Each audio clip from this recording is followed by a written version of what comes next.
Igualmente a ti, gracias por la invitación. De verdad, una de las pasiones de mi vida es compartir experiencias y compartir conocimiento. Normalmente digo que lo mejor de tener algo es poder compartirlo. Voy a empezar a compartir pantalla acá. A ver.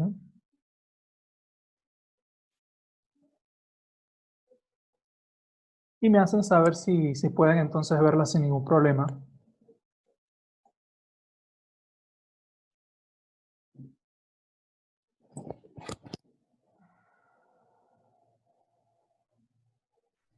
Ok, Santiago, ¿me haces saber por favor si se está viendo la presentación?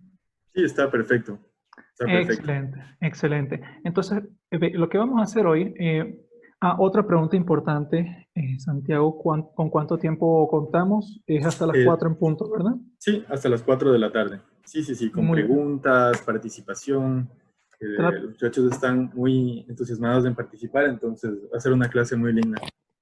Sí, sí, entonces vamos a hacer algo. Voy a hacer un pequeño cambio de última hora. Trataré de enfocarme menos en los problemas y tratar de ahondar un poquito más en las preguntas que los muchachos tengan. Esto quiere decir que tal vez algunas de las diapositivas las vamos a pasar un poco por alto, ¿bien? Pero trataremos de cubrir todo. Fíjense, acá vamos a empezar con el nombre, ¿no? Esto entonces se llama troubleshooting, siendo parte integral de la solución, caso de estudio, uso de una fuente geotérmica para aportar energía a una planta petrolera. En realidad, nosotros vamos a dividir esta presentación en dos partes. La primera, vamos a hablar un poquito acerca de troubleshooting y sobre todo discutir un par de casos reales en la industria. Estos fueron casos en los años 2010 y 2012. Esto fue en Venezuela, plantas de procesamiento de petróleo. Y la segunda parte va a ser ya una discusión de un estudio técnico que nació justamente como un troubleshooting, ¿ok? Pero ya se convirtió luego en un estudio técnico, luego pasó a ser un proceso de inversión de capital por la cantidad de dinero que había involucrada. ¿Okay? Entonces, el caso industrial a ser discutido es el principal tema. Vamos a tratar de hacer que el principal tema sean también las preguntas. En este se explicará cómo se logró aportar energía geotérmica a una planta petrolera que mostraba bajo desempeño durante la temporada de invierno. Dicha energía provino del mismo reservorio, es decir, del reservorio de petrolero asociado, es decir, el reservorio petrolero del cual o en el cual se perforaron los pozos que fluyen hacia la planta petrolera que mencionamos. Pero entonces vamos a empezar un poquito con troubleshooting. Bien, estos son algunos de los conceptos que conseguimos, siguiendo un poquito la línea tuya, Santiago. Aquí vemos entonces unos conceptos en inglés. Okay, solve serious problems for a company or other organization. Esto inclusive puede aplicarse para su casa, en su hogar. Usted puede resolver un problema muy sencillo aplicando los principios del troubleshooting. Acá hay otro concepto un poco más largo, dice discovering why something does not work effectively and making suggestions about how to improve it, ¿ok? Descubriendo por qué alguna cosa no funciona del todo bien y haciendo sugerencias acerca de cómo mejorarlo. Acá un tercer concepto más largo todavía, ¿ok? Troubleshooting is the process of diagnosing the source of a problem. It is used to fix problems with hardware, software, and many other products. The basic theory of troubleshooting is that you start with the most general and often most obvious possible problems, then narrow it down to more specific issues.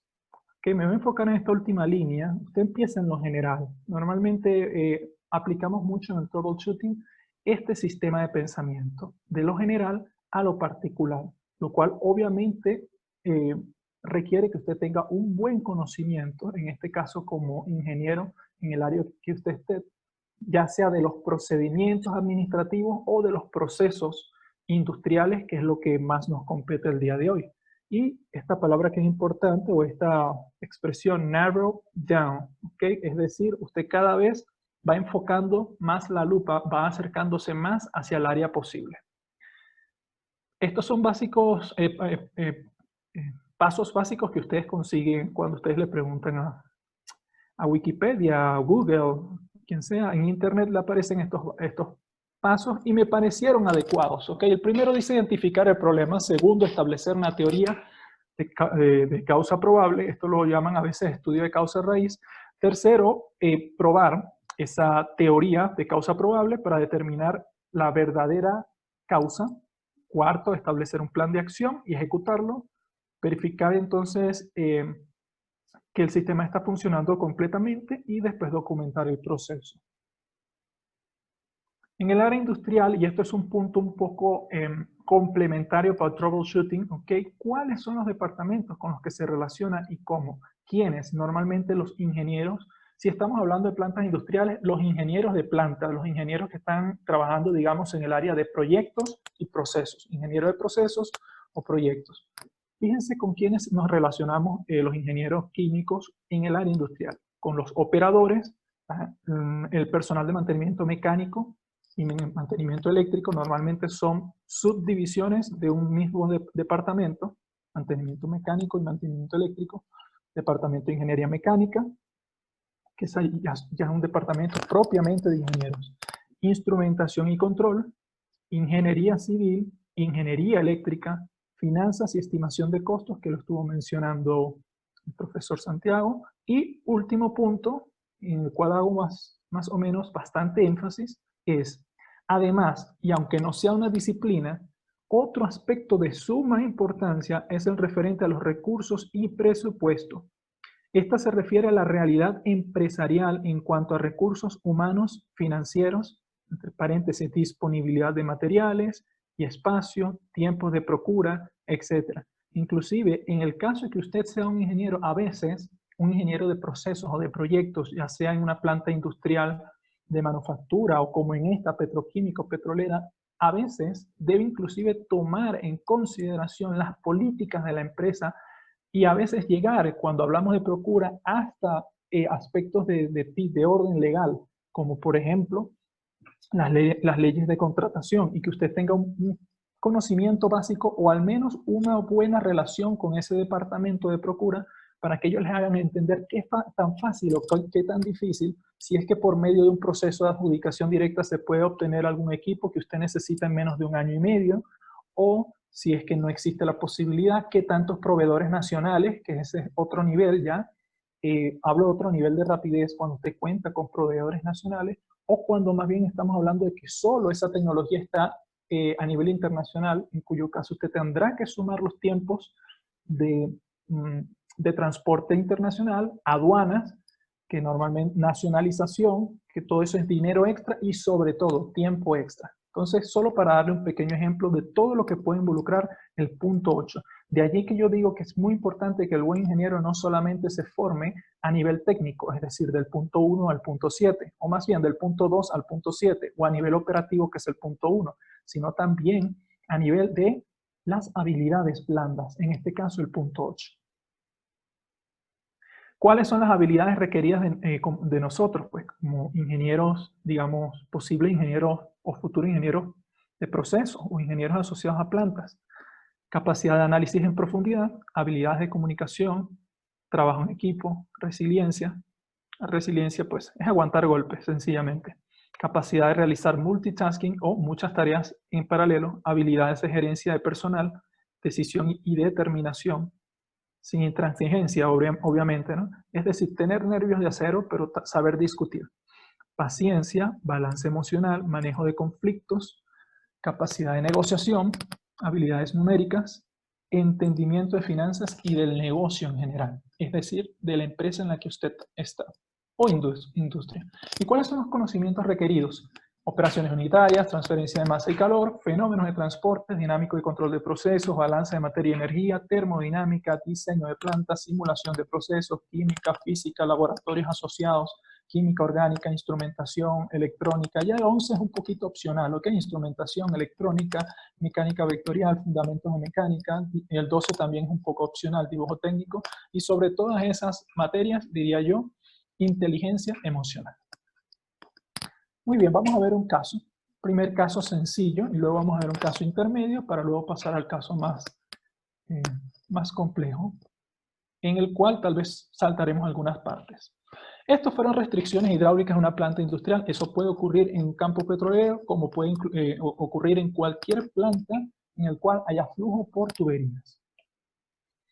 Este es un pequeño dibujo de la planta. Todo empieza acá en el tanque de carga, le da succión a unas bombas, las vemos acá de color azul. Estas bombas fluyen en paralelo a un sistema de intercambiadores, luego sales por el lado tubos intercambiadores, hace un sistema de calentamiento, hornos, que luego va hacia una serie de separadores donde se separa el agua del petróleo. Esta es una planta de deshidratación y desalación de petróleo.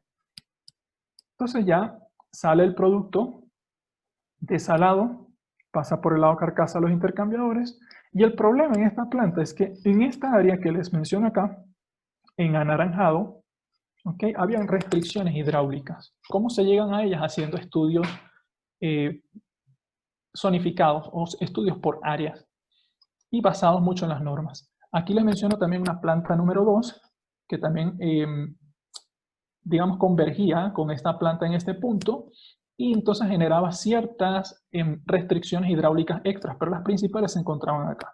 ¿Cómo nos damos cuenta? Si vemos aquí la tubería en detalle, normalmente nos damos cuenta porque los ingenieros siempre deben evaluar ciertos parámetros y compararlos contra las normas aplicables. ¿Okay? Estas normas vienen a ser prácticamente como su guía, su base, fundamento de trabajo.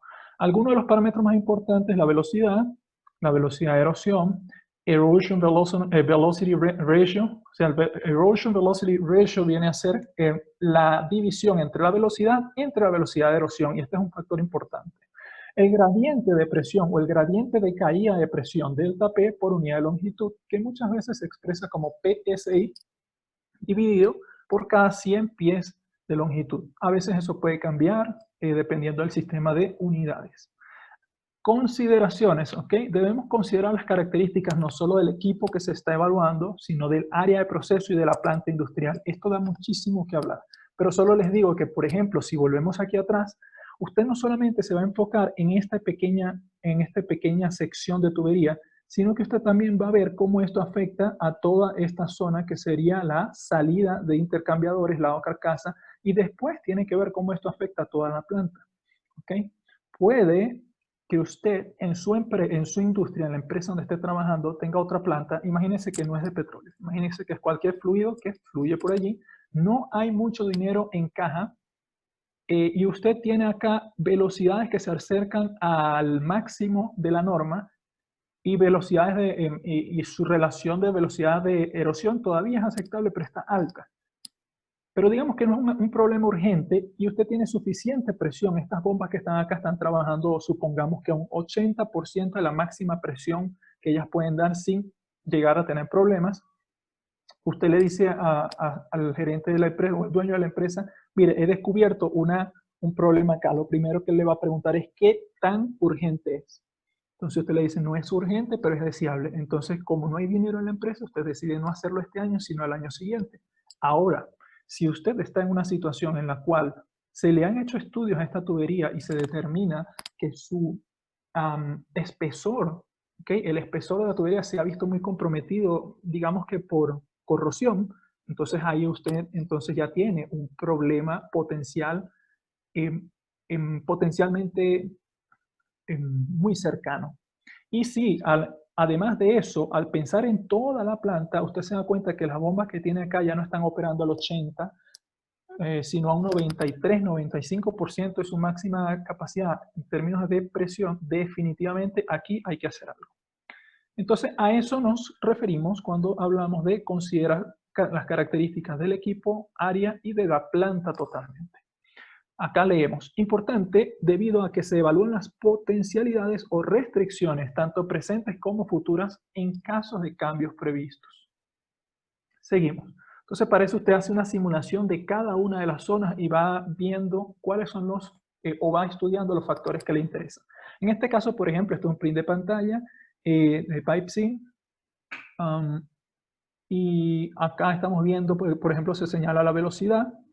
Okay, la velocidad promedio del fluido, 7, bueno, digamos 8, casi 8 pies sobre segundo. y entonces nosotros, obvio, debemos ir a las normas, comparar esto y decir, está bien, está, digamos, está dentro del rango pero en el límite superior, o ya se nos fue del límite y está afectando de alguna u otra manera a la planta. Fíjense, en este caso teníamos un problema de restricción hidráulica justo en el sistema que les mostré en naranja. Fíjense que esta es la capacidad de la planta evaluada por cada área de operación o cada área de procesos: bombeo, precalentamiento, calentamiento, que son los hornos, deshidratación, desalación y sistema de tuberías. Como se dan cuenta, el sistema de tuberías estaba limitando la planta. Posibles soluciones, pues instalación de unas tuberías en paralelo para lograr un diámetro equivalente, o sea, un diámetro equivalente deseado, que nos dé unos buenos parámetros de velocidad, de caída de presión, reemplazo de la tubería existente, esto sobre todo en el caso de que su tubería tenga esos problemas de corrosión que les dije, por ejemplo, o activación de una tubería que esté en desuso en la planta, ¿por qué no? O una combinación de ellas. Entonces los objetivos, obviamente, disminuir los valores de los parámetros, llevarlos al rango según norma y mejorar el desempeño del área y de la planta. En este caso que les menciono, el sistema hidráulico aumentó de 90 a 110.000 barriles de capacidad. Y la planta aumentó entonces de 90 a 94.000. Es decir, ya hubo un nuevo sistema limitante. Este sistema creció, este que vemos acá, de 90 a 110, y nuestro nuevo sistema limitante fue el calentamiento. Obviamente, si el gerente de una empresa quiere seguir maximizando, ¿cuál va a ser su siguiente paso lógico? Aumentar entonces de alguna manera y segura la capacidad de calentamiento, que de hecho fue lo que ocurrió en esta planta, pero eso es otro tema. Muy bien, acá tengo un segundo caso muy interesante. Es este que está acá. Eran dos trenes de procesamiento idénticos en una planta petrolera igual, otra planta, pero con un desempeño hidráulico muy diferente. Se espera que cuando usted tenga trenes de procesamiento, es decir, un set de equipos similares, o mejor dicho, idénticos, operando en paralelo, su desempeño térmico, hidráulico, nivel de reacción, que sea a nivel de procesos, debe ser muy, muy similar.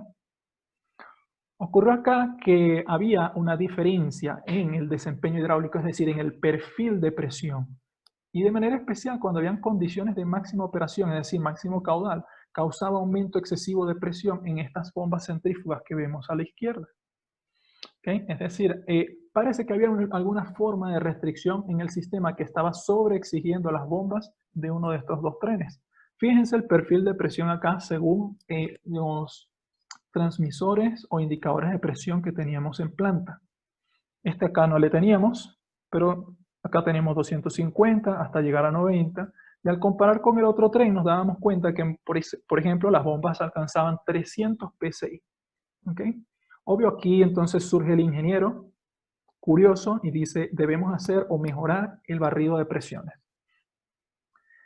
Como no se conocían las presiones acá, pero si habían puntos de instalación, el paso lógico fue instalar. ¿Okay?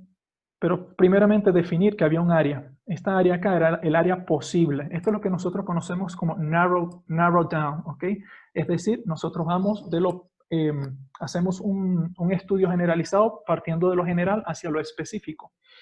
Entonces nos damos cuenta que el problema podía estar en toda esta área, desde la descarga de las bombas, pasando por este sistema de tuberías, pasando por los intercambiadores de calor tipo carcasa, pasando por el sistema de tuberías acá, hasta entrar a los intercambiadores.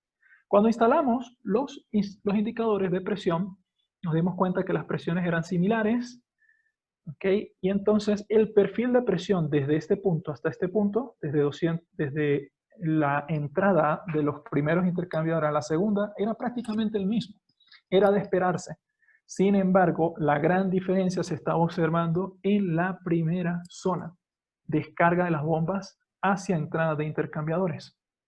Entonces allí el espía, o en este caso el ingeniero, el investigador, dice, parece que hemos hallado el área de proceso problemática. Bien, hemos hecho el famoso narrow down. Muy bien, entonces tenemos que hacer doble clic en esa área y estudiarla más a detalle. Tenemos que ver qué hay en esa área de proceso. Y empezamos, era una sección de tuberías con bastantes codos algunas T, es decir, con algunos accesorios y una longitud de unos 100 metros aproximadamente, longitud equivalente tal vez de unos 220 debido a los accesorios. Pero además de eso teníamos dos elementos. Un elemento de flujo, que era una placa de orificio, seguramente la habrán visto en sus materias, que se utiliza para estimar el caudal, y una válvula de control, FCV, o Flow Control Valve. Bien.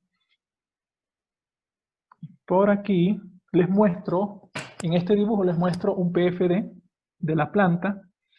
Hay unos sistemas de intercambiadores, si me siguen acá hay unos hornos, si me siguen se parece mucho a la lógica de la planta anterior, pero con dos trenes y es un poco más grande la planta. Deshidratadores, desaladores, el producto viene por acá arriba hacia unas bombas que vemos acá. Las bombas que vimos en el diagrama de bloques anterior son estas que están acá, unas bombas de refuerzo. El sistema de tuberías que vimos de 100 metros es este que les estoy señalando acá, incluyendo esta sección. Y esta sección donde vemos esta pequeña válvula acá es la que nos importa, que viene a ser la válvula de control de flujo de la planta. El elemento de flujo no se ve acá porque ya eso se logra ver normalmente en diagramas de tubería de instrumentación y diagramas isométricos. Ok, volvemos a lo anterior y continuamos con diferentes comentarios. Ya sabemos que tenemos la placa de orificio y la válvula de control. Acá el equipo de, recuerden que les mencioné de un departamento llamado mantenimiento. Existe mantenimiento de equipos estáticos y dinámicos. En este caso dinámicos hizo un análisis de causa-raíz y no consiguió conclusiones. Todo estaba bien en cuanto al funcionamiento de las bombas, porque esa podía ser una razón. Por parte de nuestra ingeniería de procesos se hizo una simulación en PipeSim de esta área y se verificó que la caída de presión observada en campo en esta zona coincidía con la calculada. Las placas de orificio, nosotros las recalculamos y el departamento de instrumentación las recalibró, las volvió a calibrar. Todavía quedaba una pregunta, ¿podría ser que la placa tenía un diferente tamaño? Y eso también es calculable. Nosotros tenemos los modelos, un programita que nos permite calcular las placas de orificio y se podía hacer. Y de hecho se hizo. Luego se determinó de que no era la causa raíz, porque a diferentes caudales en la planta medimos la caída de presión que nos daba y no coincidía con diferentes. Pero todavía podía quedar una pequeña duda de algún material obstruyendo en esa placa. ¿Por qué no? Eso ocurre. Por último, la válvula de control. Está por calcularse. Los internos de la FCV podrían ser diferentes. Si bien es cierto que una válvula de control, cuando usted la mira por fuera, tiene un nameplate, es decir, tiene una placa que le da todas sus especificaciones, también es cierto que dentro puede existir alguna diferencia con respecto a lo que usted espera. O tal vez, como dice acá en la última línea, que haya una obstrucción. La misma hipótesis que para la placa de orificio. Bien. Lo que ocurrió acá es algo bastante interesante, es que nos surgió la idea, y acá les muestro una foto de la válvula de control, acá está vista desde al frente, ¿okay? Una vista de su crossing area o área de flujo, y acá es su actuador. Y una persona haciendo el mantenimiento. Vuelvo atrás y les menciono. La idea que surgió acá, y es el punto interesante, tal vez el punto más interesante de acá, además de esta idea del narrow down.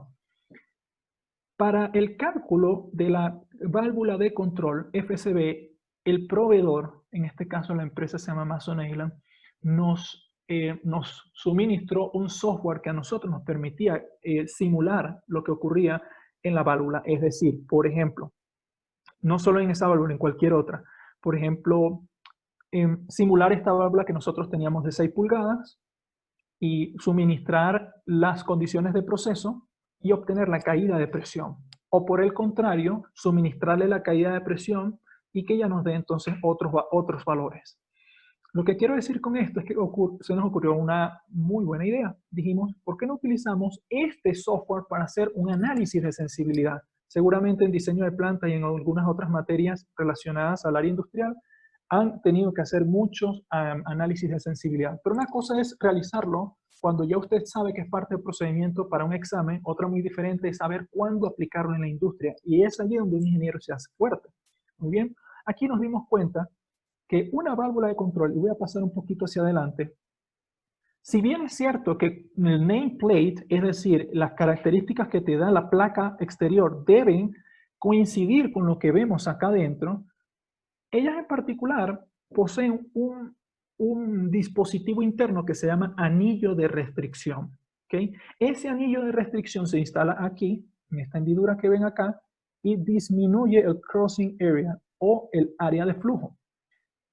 Y prácticamente se utiliza para obtener de alguna manera sencilla una válvula que se comporte diferente. Y obviamente evitar estar diseñando un mayor número de válvulas de diferentes tamaños y diferentes arreglos. Sencillamente con ese anillo que se instala acá y que disminuye el área, usted cambia el desempeño de esa válvula. Las válvulas poseen un factor de dimensionamiento fundamental que se llama el CB. El CB se define como el tamaño de una válvula tal que me permite pasar tal número o tal valor de galones por minutos de agua con una caída de un PSI a través de ella. Por ejemplo, una válvula que tenga un valor de CB, y paso aquí a esta tabla, estos son diferentes valores de CB. Todos estos valores que ven aquí en cada uno de estos recuadros, vamos por favor a considerar una válvula de 4 pulgadas, la que está en el medio y la que está arriba que dice diámetro de orificio de 2, para un 50%. Se supone que este modelo de válvula que nos otorgó el proveedor de 4 pulgadas para un diámetro de orificio de 2 a 50% de apertura me deben permitir pasar 45 galones por minuto con solo una caída de presión. Entonces, sencillamente un parámetro de dimensionamiento de válvulas. ¿Okay? Y si por favor me acompañan aquí a esta válvula de 6 pulgadas, vamos a ver que existen 3 tamaños de orificio interno. ¿Por qué? Porque la válvula que ustedes están viendo acá en la foto es una válvula de 6 pulgadas sin orificio. Ahí el orificio no está instalado. Eso quiere decir que esa válvula que ustedes ven acá es la última que les muestro acá, que tiene un diámetro de 4,5 pulgadas de orificio interno. Si ustedes le instalan ese anillo de restricción, cuya foto les debo, no la tengo, ustedes pueden tener dos modelos. Un modelo grande que les lleva a este diámetro 3,629 y un modelo más pequeño que le da una restricción de 3. ¿Okay? Lo que tuvimos como idea fue decir, muy bien, vamos a hacer un análisis de sensibilidad.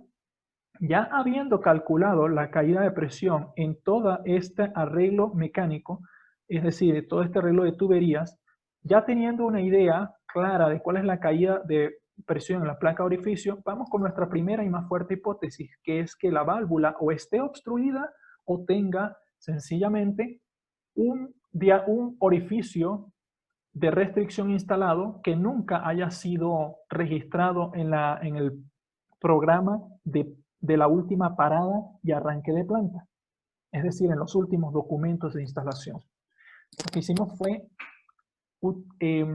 basados en las condiciones de proceso reales, alimentamos todas esas condiciones de procesos reales en diferentes momentos de operación al simulador de la válvula.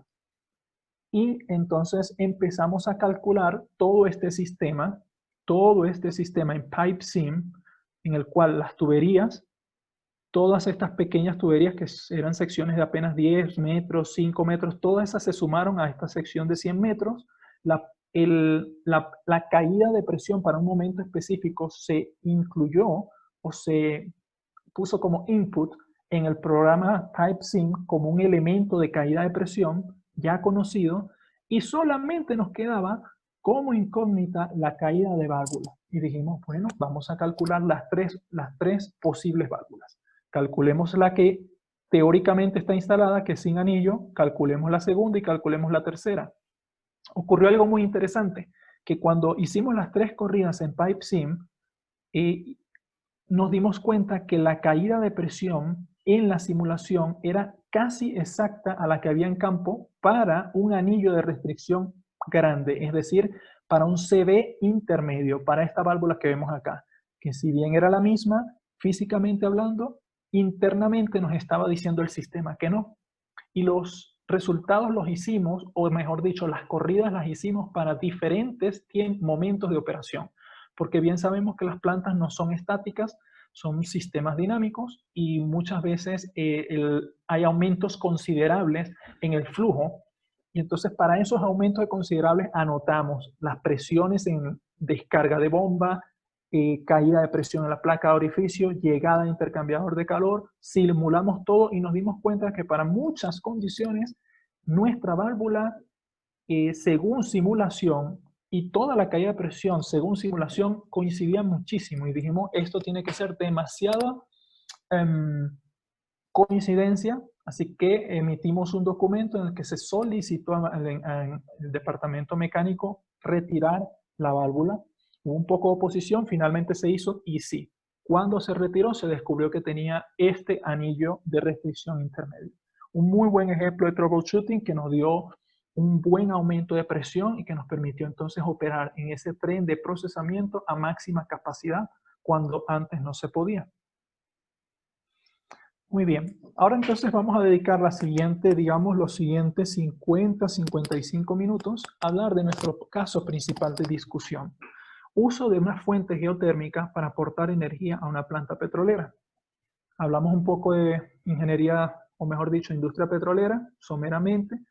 Tenemos un reservorio, se perfora, se logra entonces, ya sea por métodos naturales o por métodos artificiales, levantar esa mezcla de crudo, gas y agua, a veces con un poquito de arena, a superficie, y eso entonces se lleva a todas las facilidades.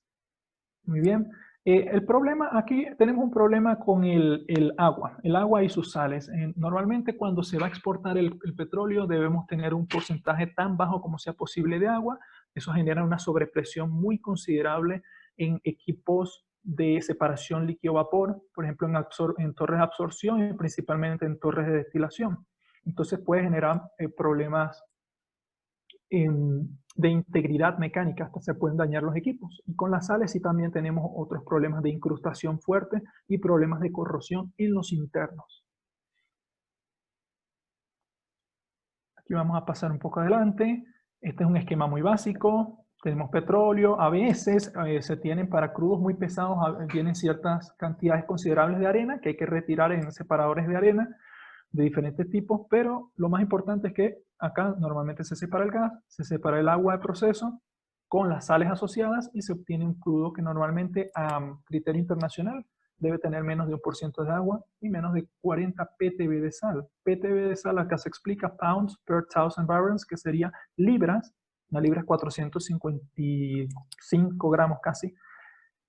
Una libra por cada 1000 barriles. Un barril son 159 litros. Ok, estas son, en este caso específico, lo que ocurría algo muy interesante. Ustedes seguramente han escuchado la palabra oleoducto. Un oleoducto recoge la producción de muchos pozos y es un tubo, una tubería grande, 20, 24, 32 pulgadas, que lleva toda esa producción a una planta petrolera. En esta planta petrolera ocurrió algo interesante. Cada pozo tenía su propia tubería. Es decir, teníamos tuberías de 4, de 6 pulgadas que llevaban la producción individual de cada pozo hacia planta. Muy bien, este campo petrolero, pues sí, tiene 14 plantas petroleras. Esto es en sur de Irak. Plantas de gasificación, deshidratación y desalación, más o menos 400 a 500 pozos para una producción de 1,5 millones de barriles día. Así es la planta, tiene sus pozos, llega a unos múltiples de recolección que se les conoce como manifolds, van a los separadores y finalmente tienes tu producto final.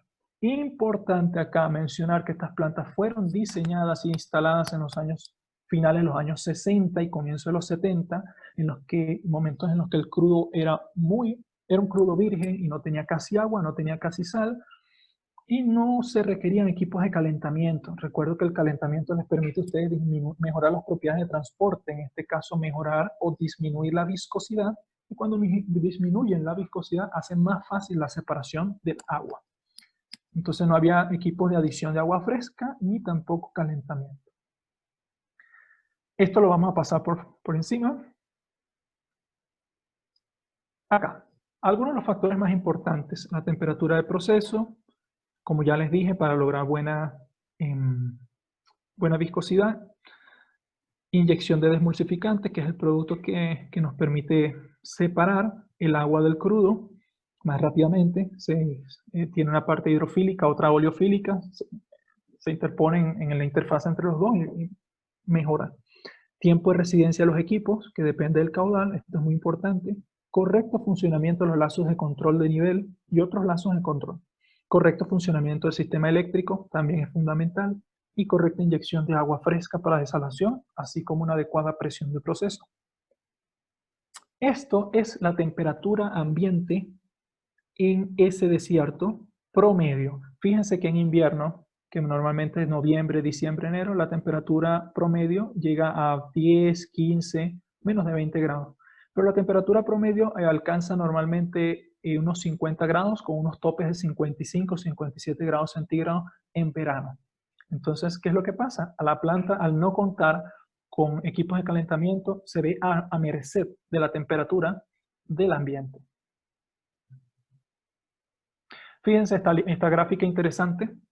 Tenemos una temperatura ambiente en anaranjado, temperatura del proceso en azul. Fíjense cómo una depende fuertemente de la otra.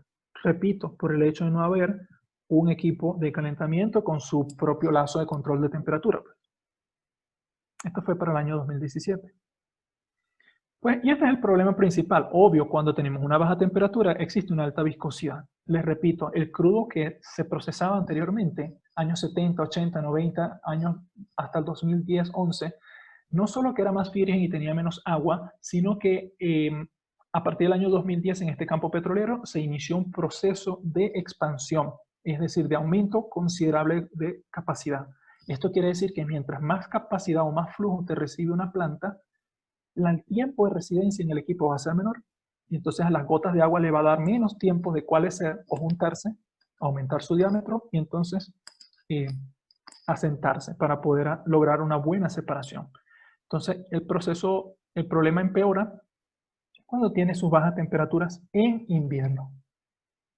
Entonces las plantas, al no contar con medio de calentamiento, ven su temperatura de proceso disminuida durante invierno. Fíjense, en verano, en el desierto 50 grados y en invierno te puede alcanzar fácilmente 10 grados con picos bajos de 2 o 3 grados centígrados. Ya esta gráfica la mostramos. Pero lo que quiero ahora es enfocarnos en esta zona baja, cuando la temperatura es baja y ustedes entonces tienen, obviamente, como ya les mostré, una alta viscosidad. Entonces, si recuerdan algo de la ley de Stokes, ven que la viscosidad está en el denominador. Al estar en el denominador y ser alta, entonces, al tener su viscosidad bastante alta, la velocidad terminal pues, se va a ver muy, muy afectada. Y obviamente pues, su proceso de separación va a ser afectado igualmente, porque esa velocidad terminal del fluido, que en este caso es el agua, va a ser menor, a ser el denominador mayor. ¿Cómo afectó esto el proceso? Fíjense. En invierno, para temperaturas de proceso 25, nuestra viscosidad era 14,5. Y la podemos llamar de 7. Es decir, que hubo una disminución para 50 grados centígrados, una disminución del 50% en la viscosidad y por tanto, teóricamente, en la ley de Stokes, la velocidad terminal fue la mitad. Repito, cuando esta velocidad es todavía baja, pero usted tiene muy buen tiempo de residencia en su equipo, compensa y tal vez no tenga problemas. Pero cuando junta los dos problemas, además de un tercer problema de un crudo que le empieza a llegar con más agua, ahí es donde tiene realmente pérdidas considerables. Entonces, acá también incluye la densidad, que es un factor que también tiene su cierto peso, pero el mayor, lo vemos por mucho, es la viscosidad.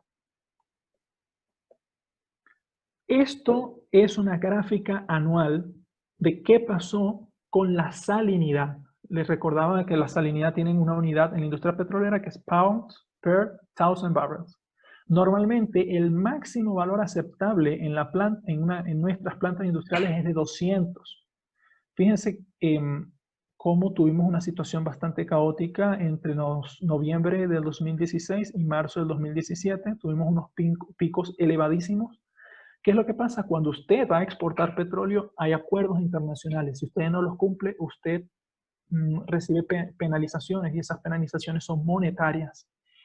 Además de que usted puede perder buenos clientes. Entonces, acá se tuvieron pérdidas económicas más o menos de este orden que ven acá. 20 millones de dólares solamente en este periodo, por incumplimiento de especificaciones de crudo a exportación. El problema, la especificación de la calidad del crudo no se pudo alcanzar en ese periodo, causando pérdidas económicas. Se debía conseguir una forma de aumentar temperatura del proceso antes de la entrada del siguiente invierno. Los devuelvo para acá. ¿Cuándo terminó este invierno? Febrero, marzo. ¿Cuándo viene el siguiente invierno? Noviembre. Entre marzo y noviembre del año que viene hay apenas unos 7, 8 meses, cuando mucho. Entonces, conseguir una solución en 7, 8 meses para este tipo de problemas sin disminuir la capacidad, es decir, sin disminuir el caudal de procesamiento, fue el gran desafío que lanzó el Ministerio de Energía de ese país para nuestro equipo.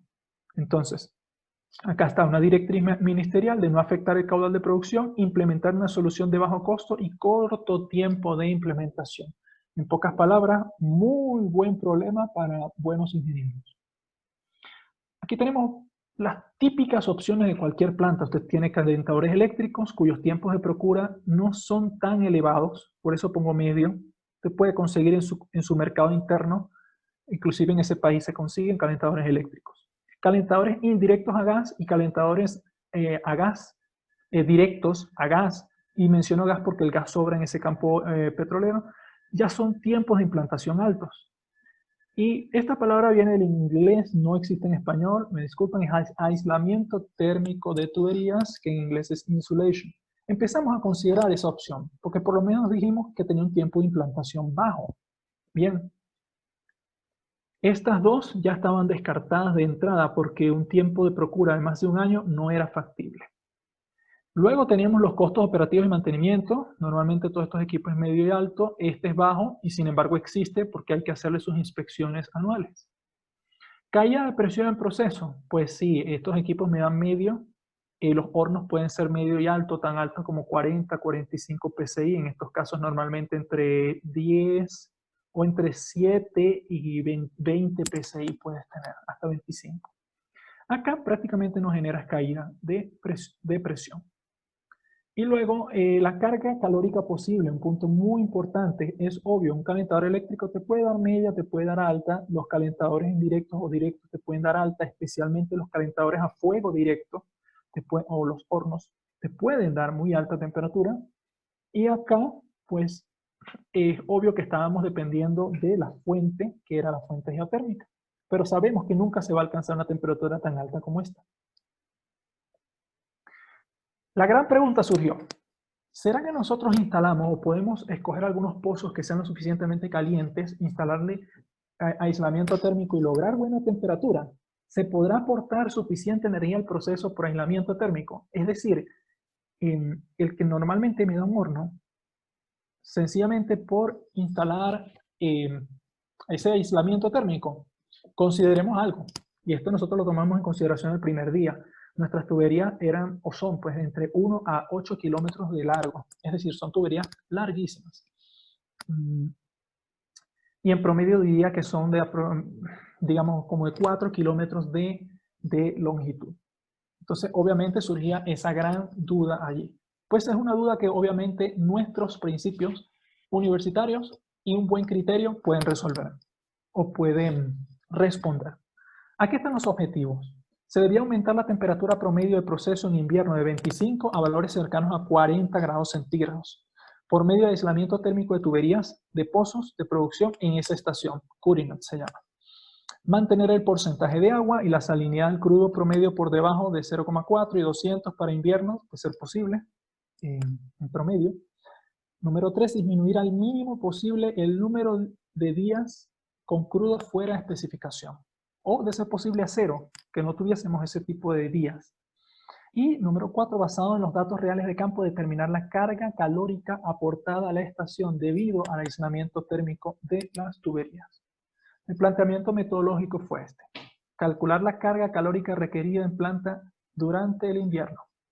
Y se sorprenderán, sencillamente se utilizó la fórmula MC sub P delta de T. De eso hablaremos más tarde.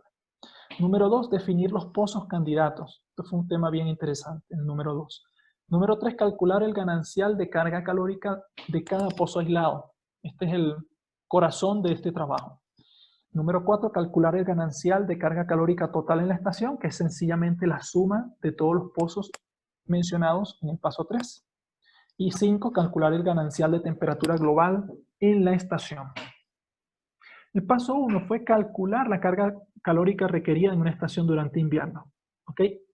El caudal volumétrico en la planta se conoce. Nosotros normalmente hacemos las mediciones en volumen.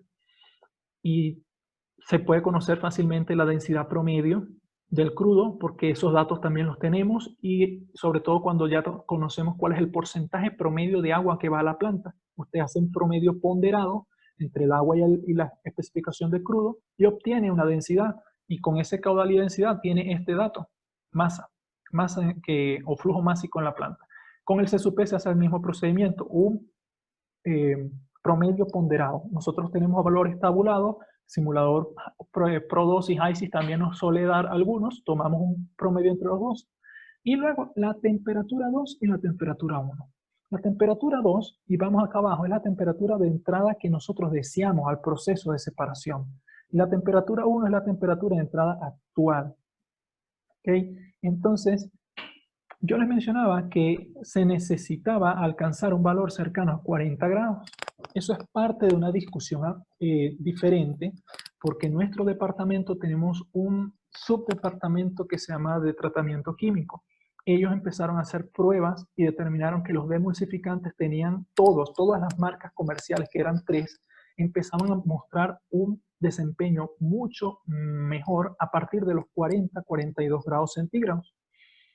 Y su desempeño, en el caso de todos ellos, se volvía bastante peor por debajo de los 25 grados centígrados. Bueno, exactamente de los 22-23 grados centígrados.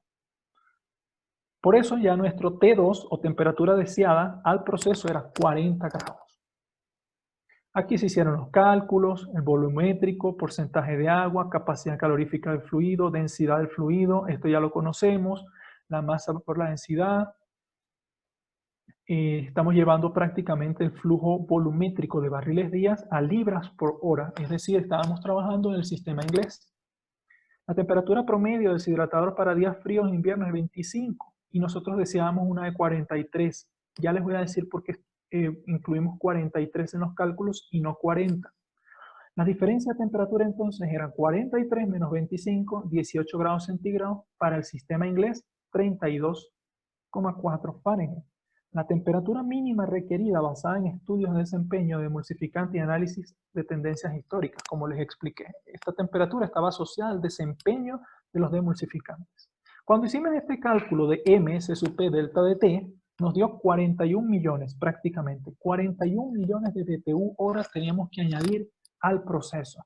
Les recuerdo o les comento que a nivel industrial es el tamaño típico de un horno de procesos en una planta industrial de tamaño considerable. No estoy hablando petrolera, de cualquier planta, un horno de los que usted tal vez haya visto en fotos, digamos, sin tomar en cuenta la chimenea, estamos hablando de que tiene 2 a 3 pisos de altura.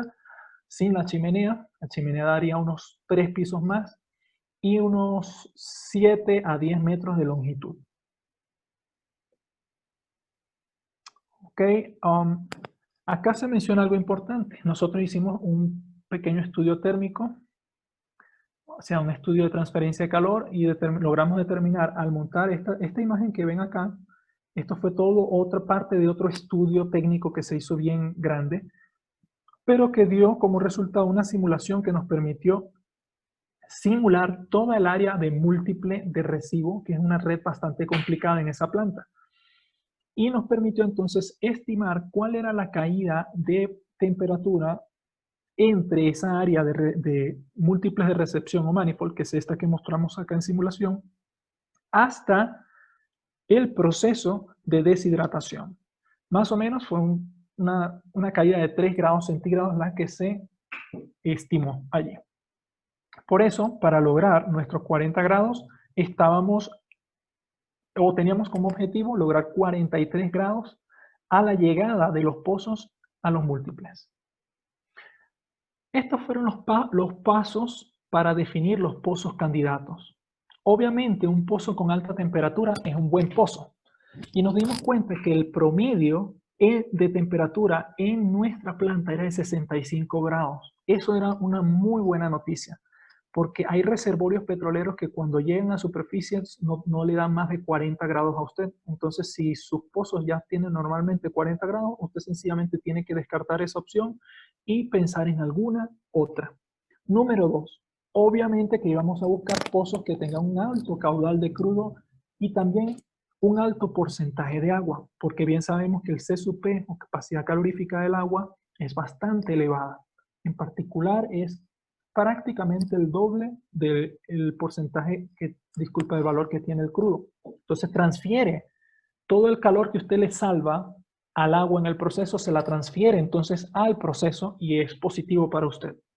Y volviendo al punto 2, un alto caudal, un pozo con alto caudal quiere decir que usted va a maximizar su eficiencia financiera, es decir, usted va a maximizar el retorno energético por cada dólar que usted ponga allí en el campo. Porque si usted instala 1 kilómetro de aislamiento a un pozo que solo tiene 0,5 o 500 barriles por día, no es lo mismo que usted tome como candidato un pozo que ya no tiene 500, sino 2.500 barriles por día y usted le tiene que instalar solo 1 kilómetro. ¿Se dan cuenta? Usted está con el mismo material salvando 5 veces más energía.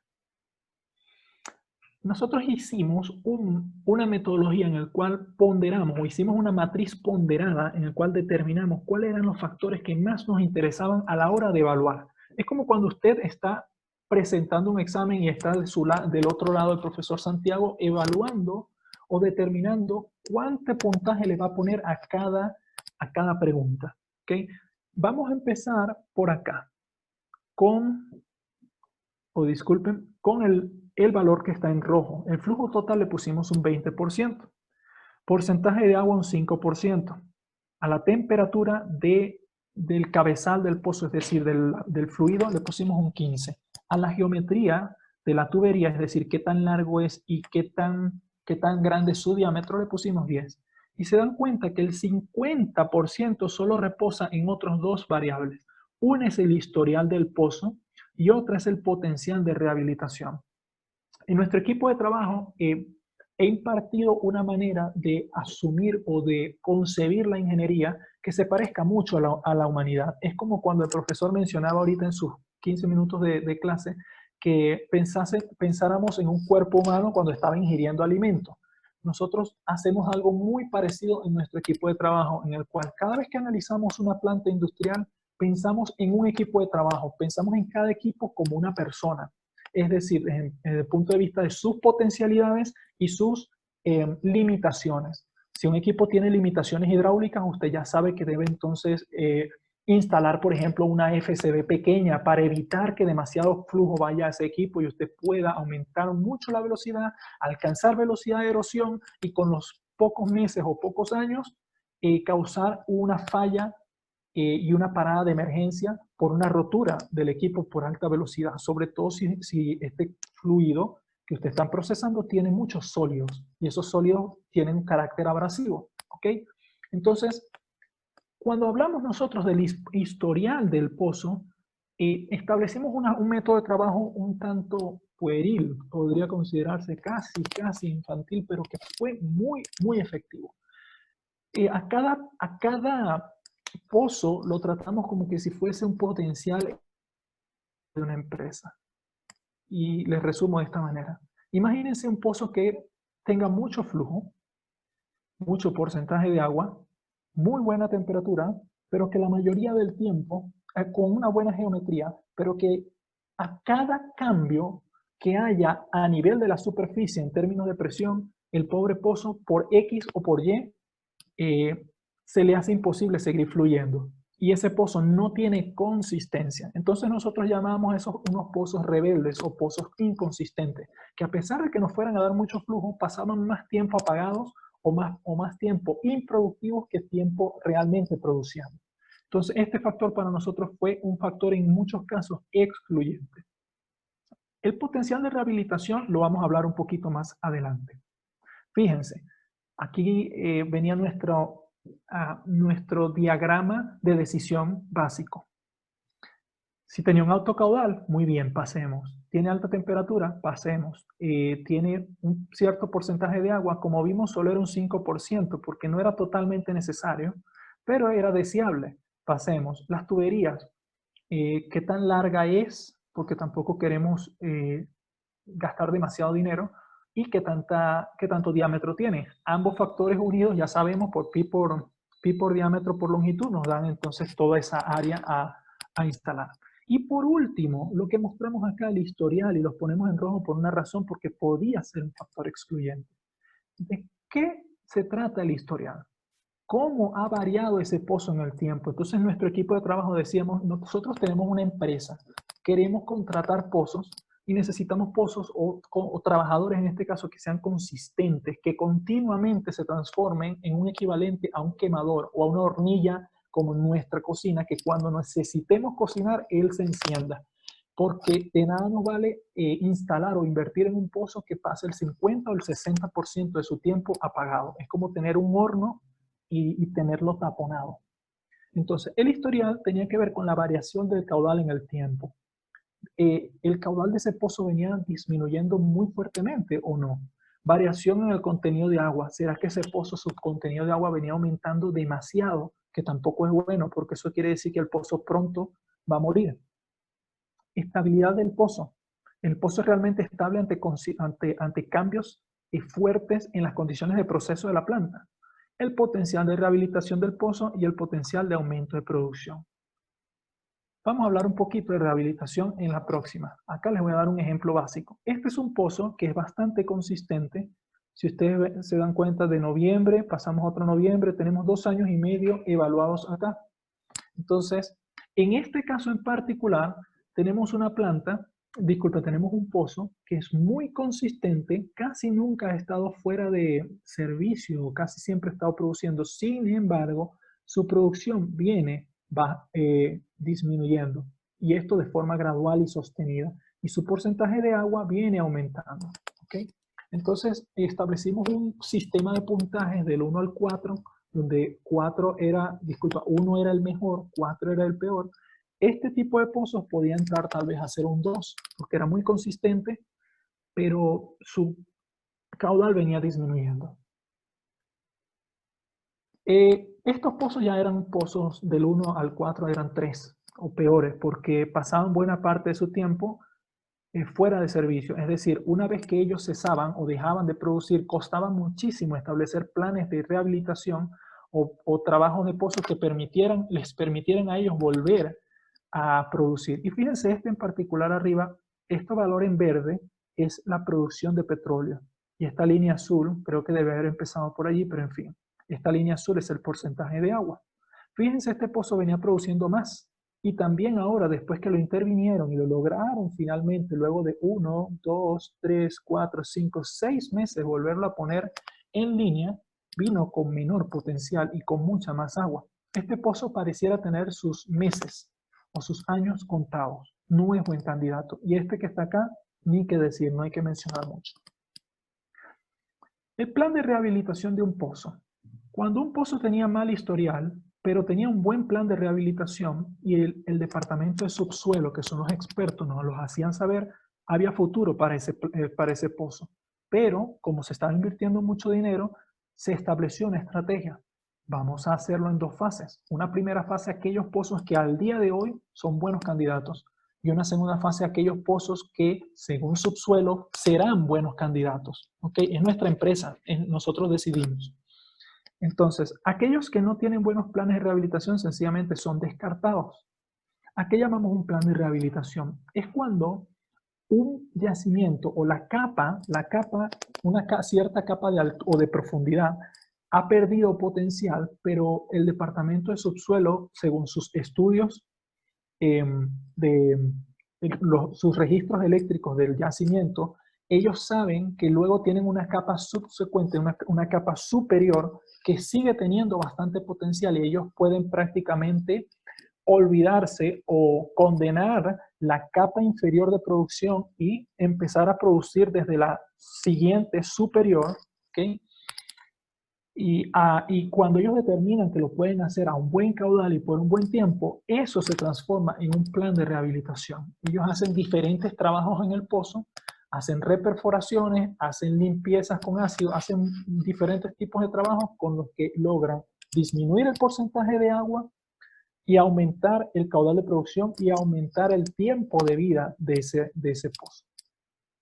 Fíjense, este es un perfecto ejemplo de un pozo muy bien rehabilitado. Este pozo yo lo podría catalogar entre el 1 al 4, recuerden 1 era lo mejor, lo catalogábamos como 1.5, porque era muy consistente, pero no tenía un gran potencial. Digamos que en términos de trabajo o de una empresa, en esta forma de humanizar a la ingeniería, era un trabajador que no era un genial, no era un genio, pero era muy consistente, muy puntual y obviamente se le abrieron las puertas para ocupar un puesto que tal vez no fuera tan fuerte en la empresa.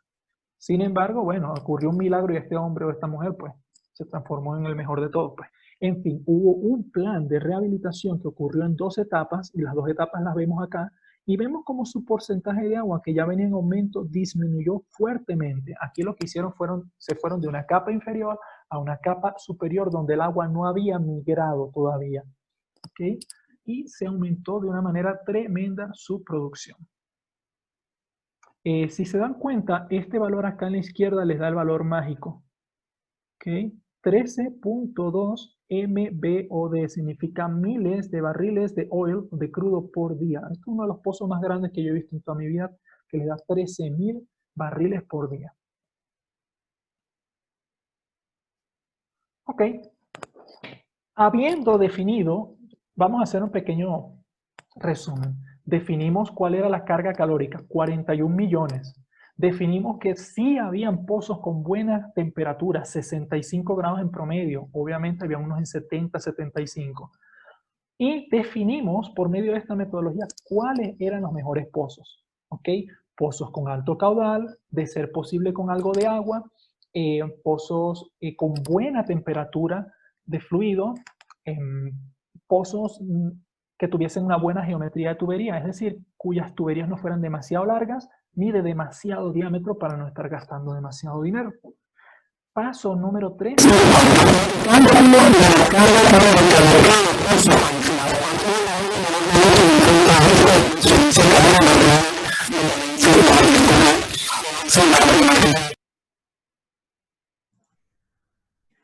José, disculpa, algo sucedió con tu audio.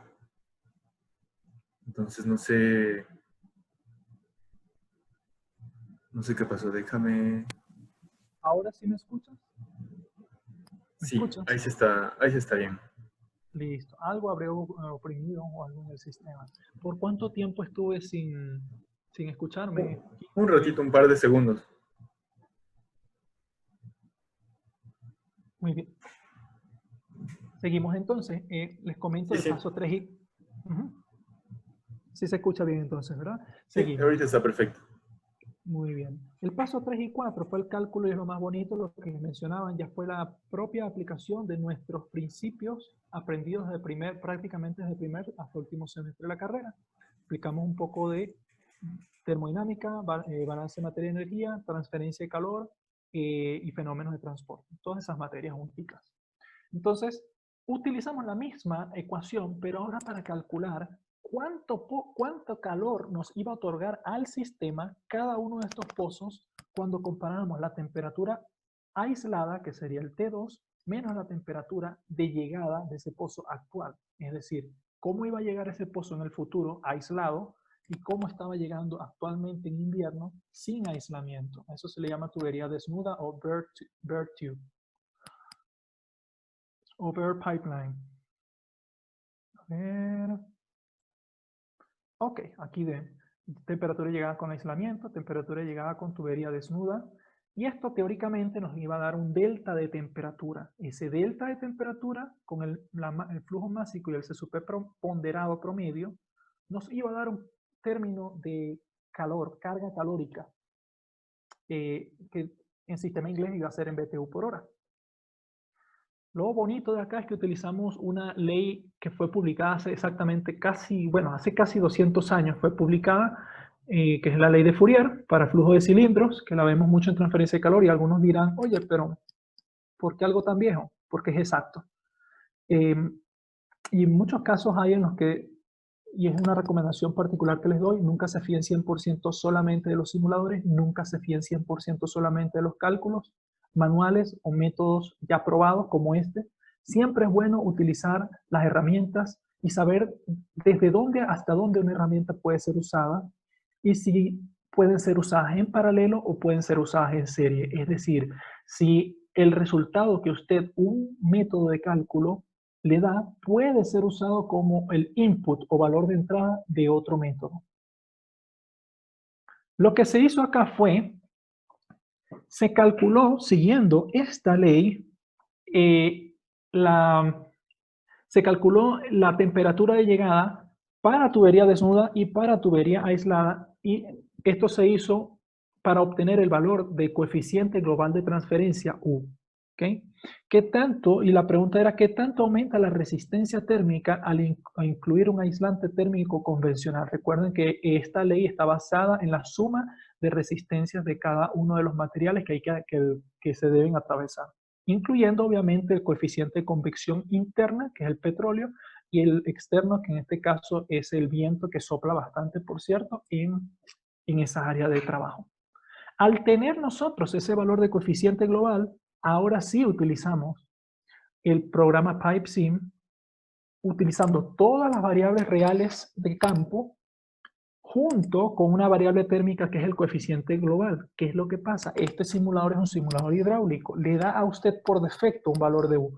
Lo que nosotros hicimos fue utilizar un método, llamémoslo milenario, por así llamarlo, bastante antiguo, pero bastante certero, para obtener un valor muy cercano o muy, digamos, bastante exacto del coeficiente global de transferencia, y utilizamos entonces, o hicimos uso de las ecuaciones que ya tiene, eh, ecuaciones para flujo multifásico que ya tiene PipeSim, para calcular de la mejor manera esa curva en los dos casos, utilizando factores de U ya previamente calculados. Leemos acá. La simulación con valores de campo. Se tomó la temperatura inicial, se tomó el caudal del pozo, el porcentaje de agua, la cantidad de gas que venía, la geometría de la tubería, que eso ya se conoce porque tenemos un mapa con todo eso, temperatura del ambiente, eso fue muy importante, y además el coeficiente valor de U que ya habíamos tomado. Algo muy importante es que, si recuerdan, en ingeniería, en transferencia de calor, veíamos unos valores muy importantes, que era el nozzle, el Prandtl, y ellos a su vez dependían del CSUP, del K, que el K era el coeficiente de transferencia térmica, de la viscosidad, y también teníamos por otro lado el Reynolds, que también depende de la viscosidad, de la velocidad, el diámetro, de la densidad. Todos esos valores o esas características del petróleo ocurre que varían muchísimo con la temperatura. ¿Se acuerdan cuando les dije que entre verano e invierno había una variación de 50% en la viscosidad? Lo que hicimos fue seccionar la tubería, y para cada sección de tubería tomamos un valor promedio de temperatura. El valor promedio de la primera sección, y las particionamos, las partimos, los dividimos en secciones de 500 metros. El valor que tomamos para cada sección fue el valor de temperatura inicial, que por cierto ya los conocíamos en todos los pozos. ¿Okay? Entonces, para esta se tomó la temperatura inicial y se calculó el nozzle, Reynolds, todos esos valores. Y el valor de salida de temperatura que me daba ese balance térmico en esa sección, obviamente era el valor de entrada del siguiente. Y de esa manera se construyeron hojas de Excel automatizadas, donde usted, al ya darle los valores de entrada, le daba todo el perfil. Leemos. Para cada sección se calculan las propiedades promedios con temperatura inicial. Las más importantes: viscosidad, densidad, el coeficiente K, que es coeficiente de transferencia térmica, disculpa, eléctrica. ¿Qué otro? Esos eran los tres principales. Con viscosidad, densidad, y también la velocidad variaba un poco, se calculaba en Reynolds. Así, capacidad calorífica y la conductividad térmica me daban el número de Prandtl, Todos estos valores me daban el valor de Nusselt, me permitían conocer el coeficiente de convección interna, que era el del flujo multifásico. Luego eso me dio la resistencia 1 del fluido interno. Con el radio interno y el radio externo de la tubería, y el material lo conocemos porque eso está también registrado, tenemos el valor de conductividad térmica y podemos tener la resistencia número 2, que es la del material de tubería. Y luego, con el radio externo y la velocidad del aire, de cierta bibliografía, tomamos una ecuación que nos permite hacer estimaciones de cuál es el coeficiente de transferencia H, o externo, H0, o coeficiente de convección externa, dependiendo de la velocidad y temperatura del aire. Bueno, disculpan, dependiendo de la velocidad del aire. Entonces, ahí tuvimos ya nuestra resistencia 3 e hicimos el cálculo de la caída de temperatura para cada uno de los pozos, los cuales corroboramos con datos de campo en un día y hora específico en el que sabíamos cuáles eran por los sistemas SCADA, que son los que permiten llevar las variables de campo, saber cuál era la temperatura en cierto momento del cabezal de cada pozo, su caudal, la temperatura ambiente, y se midieron temperaturas de entrada para afinar.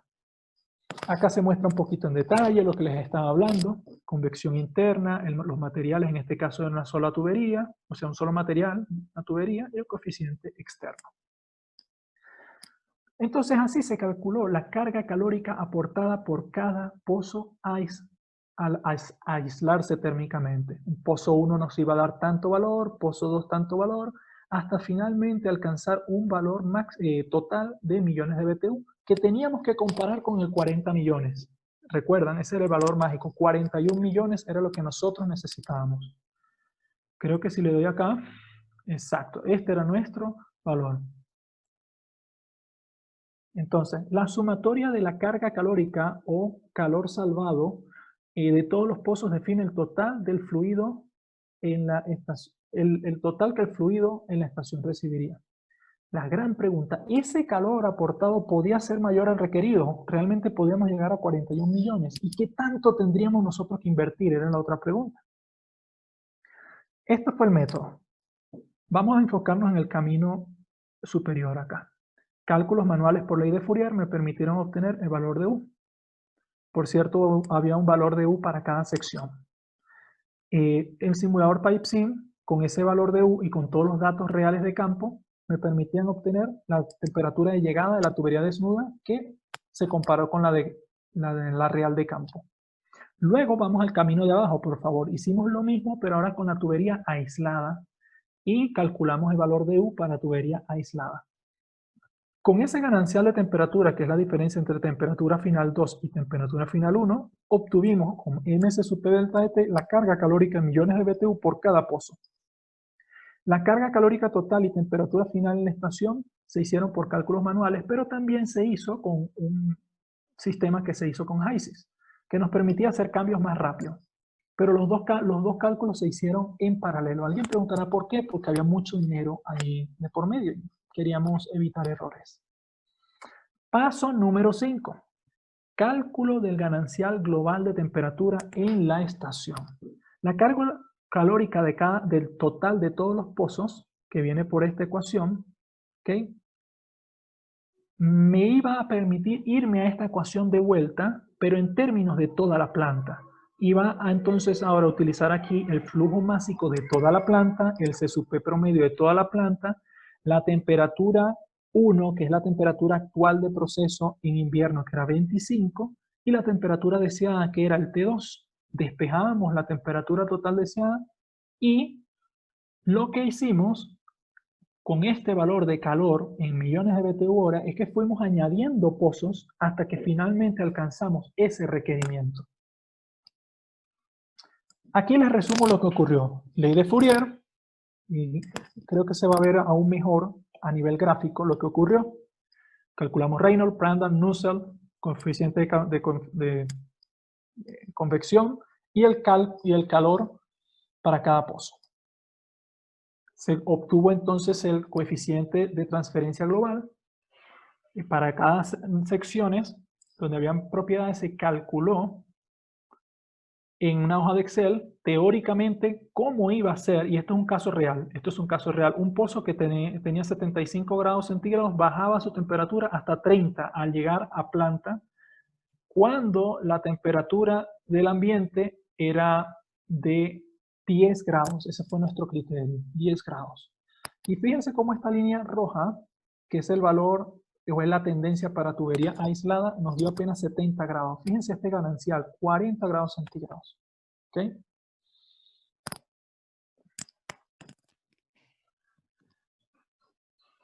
Luego, ese valor de transferencia de calor con todos los datos reales de campo se introdujeron en el programa PipeSim, que nos permitió tener un modelo ya más preciso. ¿Ok? Porque las ecuaciones que ellos utilizan pues son a nivel hidráulico son mucho mejores pues, pero alimentadas con el valor de U, el valor de U que nos dio el método de Fourier. De ahí en adelante, cuando fuimos incluyendo pozo a pozo, fue sencillamente términos de cálculo de balanza de materia-energía, es decir, fuimos utilizando esos conocimientos que adquirimos con libros como este, como el Himmelblau en tercer, cuarto semestre de la carrera. Como les dije, también se hicieron las simulaciones en HYSYS para ir corroborando paso a paso que todo iba bien. Los resultados, ¿ok? Se decidieron aislar térmicamente 14 de las 45 tuberías productoras, ¿ok? De pozos petroleros en una primera fase, porque logramos determinar que con los primeros 14 pozos lográbamos un valor muy cercano a la temperatura y dentro, importante, dentro del techo o valor máximo de inversión que nos habían pedido. Se decidieron aislar 4 pozos adicionales en una segunda fase.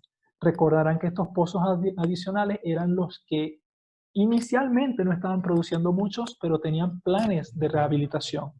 Se esperaron por lo menos 4 a 6 meses en cada uno de esos pozos a que sus planes de rehabilitación se cumplieran, se pusieran en línea, es decir, a producir nuevamente los pozos y corroborásemos que en términos de esos meses ellos producían y lo hacían bien. Allí ellos entraron en la lista. La distancia total de tuberías que fue aislada térmicamente fue 83 kilómetros y la inversión total fue 9 millones.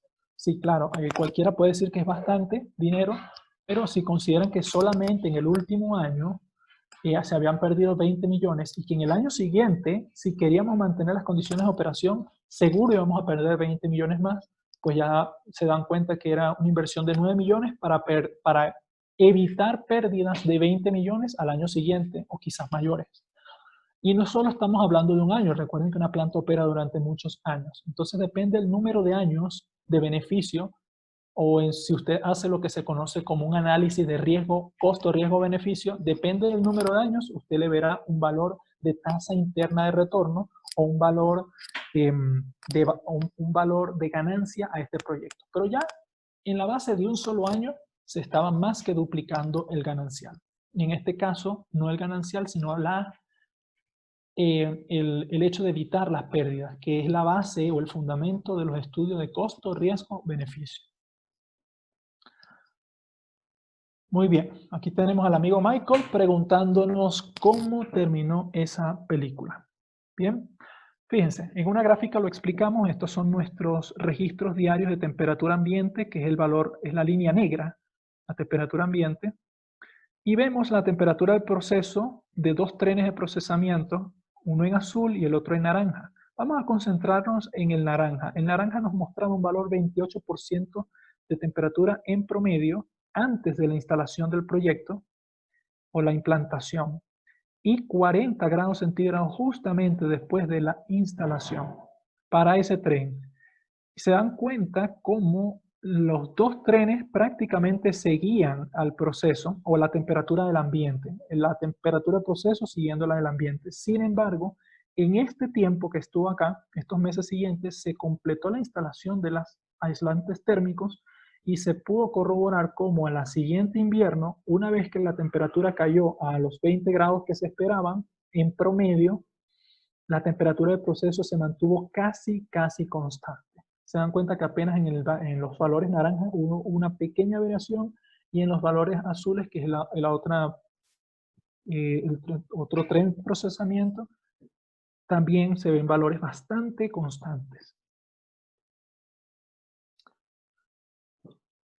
Esta gráfica es muy interesante. Les muestro. Nos muestra cómo en el año 2015, antes que nada, es cómo varió la salinidad, que es uno de los parámetros más importantes y está directamente relacionado al porcentaje de agua del producto. En este año 2015 a 2016 y 2016 a 2017 habíamos perdido mucho dinero. Todos estos picos significan porcentaje de salinidad en naranja, en azul muy elevado y porcentaje de agua muy elevado en azul. Todos estos picos significan pérdida de dinero. Fíjense cómo tras la primera fase que se implementó en 15 pozos, todavía seguimos teniendo problemas, pero mucho menores a los anteriores, a los del año anterior. Y cuando se implementó la segunda fase, casi no se nota cuándo es invierno y cuándo es verano.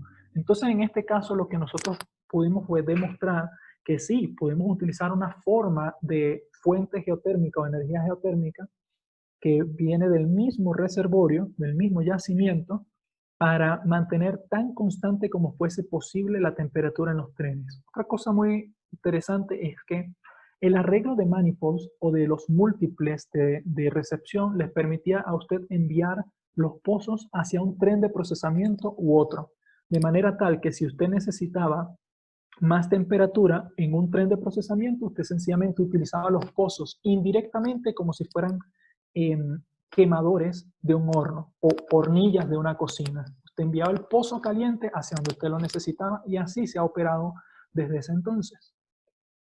Aquí ya hay resultados numéricos. Aquí ya estamos casi terminando. Realmente se logró impartir o aportar a la planta petrolera 36 millones de BTU hora. Nuestro objetivo era 41, pero logramos 36 y con esos 36 nos dimos cuenta que nuestra condición ya estaba estable. Energía equivalente para calentar todo el fluido de la estación en 12.5 grados centígrados, estos según datos de campo. Aquí tenemos los nombres de todos los pozos. La ganancia promedio en temperatura, fíjense que habían pozos que solo ganaban 10 grados. Si vamos acá, a este que se llama 410, este pozo ganó 46 grados. Obviamente esto nos hace entender que este pozo tenía una tubería muy larga. Obvio que cuando hay una tubería muy larga, tienes mucho tiempo transfiriendo con el aire frío del desierto y vas a llegar muy frío. Y cuando entonces instalas el aislante, logras ganar más temperatura. Y aquí está la energía añadida al sistema en millones de BTU que nos dio un total de 36 millones. Estos son datos de aumento de temperatura. Nosotros en realidad teníamos 3 trenes de procesamiento, se llaman A, B y C. Aquí puso temperatura antes y después 27, 25, 37, 25, 34. Y el ganancial promedio de temperatura. José, disculpa, otra vez se atoró el micrófono, algo le pasó. Sí, me di cuenta justico, ya le acabo de... ¿Me vuelves a escuchar? ¿Todo bien? Sí, ahorita está perfecto. Muy bien. Y creo que de hecho me fui a una lámina... A ver, eso. Muy bien. Aquí nos permite entender cuál fue la ganancial de temperatura en cada uno, promedio de 10,4 grados. Recuerden que este valor de 12.5 grados, este sí fue calculado, este fue el real, el que ganamos, 10.4 en promedio en la planta. Aquí está nuestra gráfica, los problemas, recuerden, estos son los picos de problemas tras la primera instalación, picos de problemas tras la segunda. Aquí están las primera y segunda fase, ya habíamos visto esto. La primera fase fueron 7 millones, la segunda fueron 2 millones, para un total de 9. Para ganar 20 millones en teoría por año. Y aquí están ya valores más específicos, temperaturas mínimas, máximas, cuáles fueron las modas y los porcentajes de días debajo de 30 grados centígrados. De acá, algo importante es que estos son los valores por trenes antes, aquí no les pusimos antes y después. Se dan cuenta que sumamos en el tren A de 27 a 37. Okay. Tuvimos temperaturas mínimas de 24, luego de 29, mínimas de 37 y máximas de 46. Y el promedio, o la moda, disculpen, la moda es el valor más común, fue 28, 29, 27 grados, mientras que aquí ya la moda se acercaba mucho a 40 grados centígrados que nosotros buscábamos en el proceso. ¿Ok? Este valor que está acá hay que explicarlo. Este es el porcentaje de días que estuvimos fuera de especificación. Aquí nos dice que más de la mitad de los días estuvimos fuera de especificación en invierno. Y aquí prácticamente nos dice que casi no hubo días fuera de especificación después de 2 años de implantación. ¿Bien?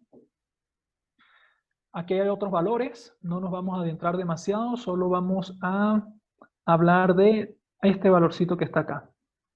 El valor más común para la salinidad era 236, se bajó a 126 y el valor promedio se bajó de 337 a 93. Muy bueno. En el caso del porcentaje de agua, antes del aislamiento térmico teníamos 0,6 para exportación. Les recuerdo que lo máximo que se debería alcanzar es 1, pero ya para nosotros en nuestra planta 0,6 es mucho y se logró bajar hasta 0,1. Les recuerdo que la salinidad para exportación debería estar a nivel internacional por debajo de 40 y aquí estábamos en 337. Y luego logramos llegar a 93. Valor aceptable, porque esta planta no va directamente, esta planta se mezcla con otras que tienen mejor especificación de salida y logramos un valor muy cercano al de 40. Y estos valores, pues no, a esto les vamos a saltar. Este sí es un punto muy importante. Nosotros estamos para hacer dinero y hacerlo de manera segura. Es decir, mantener condiciones estables de seguridad para el personal y para la planta, pero para hacer dinerito. Aquí vamos a explicar. Fíjense, antes del aislamiento térmico tuvimos 62 días fuera de especificación. Después de los 2 años de implantación no tuvimos ninguno. Por cada día fuera de especificación, para este nivel de producción de 165.000 barriles en esa planta petrolera, nos disminuían aproximadamente $2 por cada barril, que se traducía más o menos en $330.000 de pérdida por crudo fuera de especificación. Entonces de ahí que multiplicamos este valor por 62 días y nos da más o menos 20 millones en pérdidas en ventas. ¿Okay? Esta gráfica es una gráfica de pérdidas. El año cero, o disculpe, el año que se invirtió cero o antes de invertir, esto es inversiones en millones de dólares, el año 1, el primer año, no se invirtió nada, se perdió 20,4, 20,5. El segundo año se invirtieron 7, se perdieron 3,3 nada más. Y al otro año ya se habían invertido un total de 9, no se perdió. Se realizó una inversión de 9 para evitar pérdidas acumuladas de 37, que serían 20 en el primer año y 20 menos 3 en el segundo. 37. Conclusiones. La temperatura proceso promedio del invierno aumentó de 26 a 36. La salinidad promedio disminuyó de 337 a 93. El contenido de agua de 0.6 a 0.1. Los días fuera de especificación se disminuyeron de 62 a 0. La carga calórica transferida fue de 36 millones, equivalente a una capacidad típica de un horno de proceso industrial. El uso de los cálculos de transferencia de calor basados en la ley de Fourier, junto con el uso del simulador hidráulico, permite estimar el perfil de temperatura para tuberías de producción, tanto desnudas como aisladas. Esta es una foto. Acá vemos un múltiple, que también se le conoce como manifolds. ¿Okay? Y tienes válvulas verticales que te permiten ir hacia un tren de procesamiento u otro. Y estas son tuberías desnudas, las que ven acá a la derecha, que no fueron, obviamente no fueron buenos candidatos. Seguramente eran pozos con bajo caudal, con baja temperatura, sin potencial de rehabilitación o con un mal historial. Y estos pozos sí resultaron ser buenos candidatos, pozos aislados térmicamente. Recuerden, fueron varios kilómetros por pozo, entre 1 a 9 kilómetros en el caso más largo, para un total de 80 y tantos, creo que 83 kilómetros. Y aquí vienen las diferentes tuberías en paralelo por su corredor, algunas que no fueron buenos candidatos acá, aislados, y los que sí fueron buenos candidatos acá, aislados térmicamente. El alma del perezoso desea y nada alcanza, más el alma de los diligentes será prosperada. Así que a trabajar y con mucha fe. Eso sería entonces todo en esta presentación. Y nuevamente, Profesor Santiago, muchas gracias por la invitación. Espero que se haya aprendido bastante, que hayan resultado de alguna manera motivados a seguir estudiando, mejorando en su carrera. Y espero que también hayan buenas preguntas en los que nos quedan estos minuticos. Listo, muchas gracias, José. Por favor, muchachos, los que puedan, hagan un mute de sus micrófonos y démosle un gran aplauso a José por ayudarnos con todos sus conocimientos, con su tiempo. En realidad ha sido bastante buena la presentación.